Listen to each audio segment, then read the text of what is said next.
Ayan mga chong, Thursday afternoon, 4:30 pa lang pero makulimlim na. So it's a rainy afternoon. Gusto sana natin mag-jogging sa labas pero ayan, malakas ang ulan. So I think starting today and over the weekend, magiging maulan. So yun, stay indoors muna tayo. 24 degrees, 22 degrees, hindi gaanong malamig. Kaya lang hindi tayo makapag walking man lang. Maulan. Ano kaya pwede natin gawin? Ayan. Subukan ko mag-mall, no? Doon na tayo sa mall mag walking man lang for a change. Sobrang lakas ng ulan pero lumabas pa rin tayo. Yun lang kagandahan dito, kahit sobrang lakas ng ulan for a long time, confident ka na walang baha kasi magaganda yung road. So pumunta tayo dito sa A-Mart. Kailangan natin tumingin ng double bed. Tingnan natin baka may sale. Check ko lang baka may sale dito. So may mga sale guys, pero ito 60% queen bed. So, dati siyang 1,500, 899 na lang. Pero mahal pa rin. Pero good quality kasi ito eh. Pero queen bed. Ang double bed is 899 din.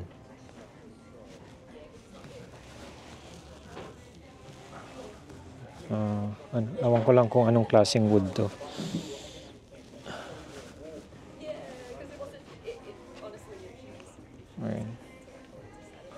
Actually, naka-sale store-wide, kaya lang mahal kasi talaga to begin with yung mga SRP dito. Ito naman, drawer, 799 na lang, dating 1,300.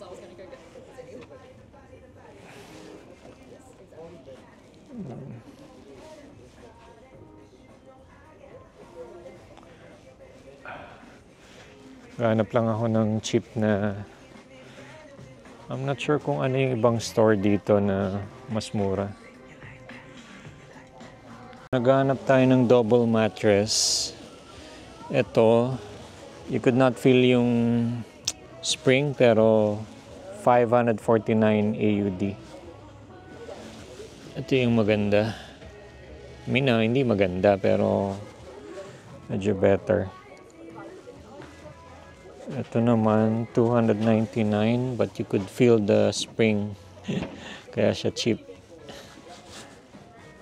Okay. So, hindi maganda to. 299 AUD. Mahal talaga yung mattress.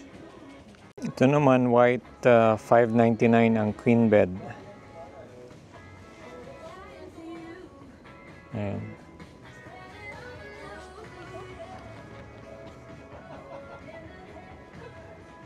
Ito mas mura, 329 yung queen bed. Anyway, tumitingin-tingin muna tayo. Hanap ako ng isa pang store. So, napuntahan ko pa lang kasi dito is A-Mart store.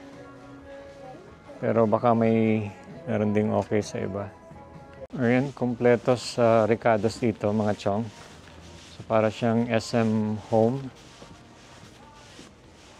Actually, maganda yung mga qualities. Kaya lang medyo tight pa yung budget natin. Kailangan din natin ng pang-outdoor. Ito, maganda sana to, no? Ito pang-outdoor. Outdoor table.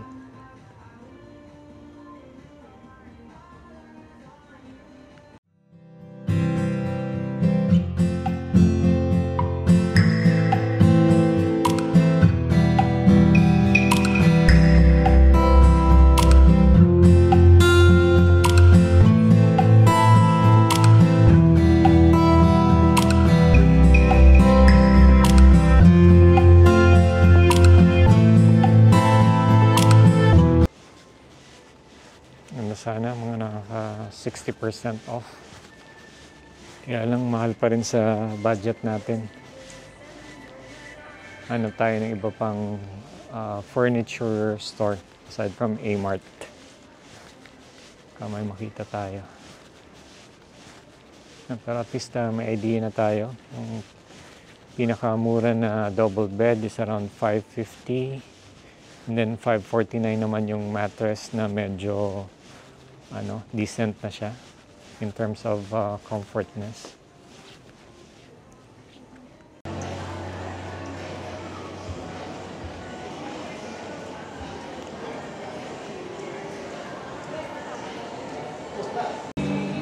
Ayan, nag-ikot-ikot muna tayo dito sa mall. Lakas ng ulan sa labas.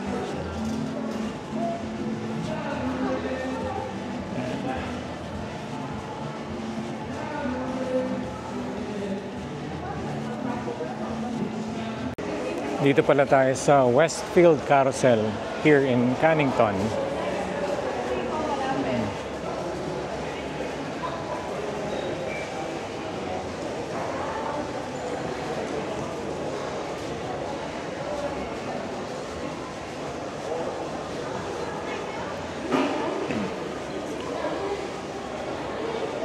Kathmandu. Ito yung parang counterpart ng mga Columbia or North Face. So Australian brand tong Kathmandu. Tingnan natin. May sale daw. Lagi naman actually may sale pero parang mahal pa rin.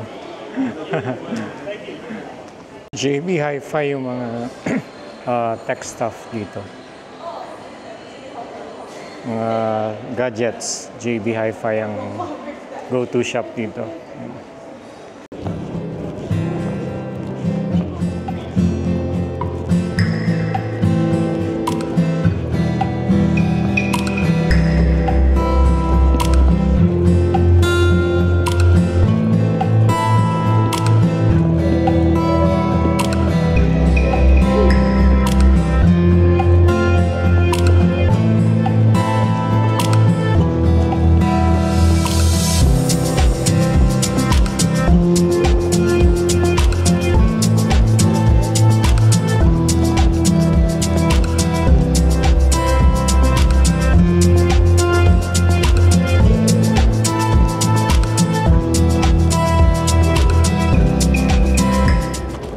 Ito na yung parang naging walking replacement natin. Dito na tayo sa mall nag-walking. Kaysa naman sa bahay lang, nakahiga lang sa couch. So at least dito nakapaglakad-lakad man lang at least. Yeah.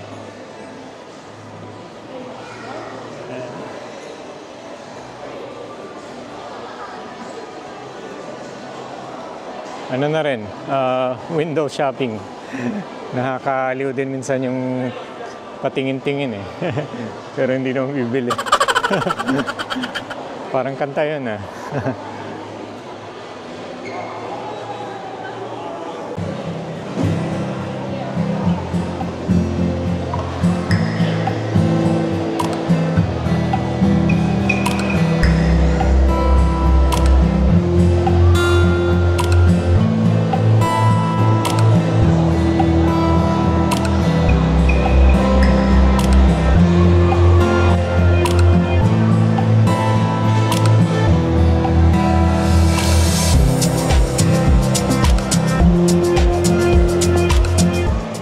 That's it guys. Nakapag-inquire naman ako yung mga kailangan kong dapat inquire. Nakapag-check tayo ng double bed frame, and then double mattress. Hindi lang natin inabutan yung kailangan natin kumuha ng health insurance. Close na yung HBF. Siguro I'll just check tomorrow. Through phone, mag-inquire tayo ng health insurance. Papakote tayo kung how much ang per month. And yan, see you in the next one.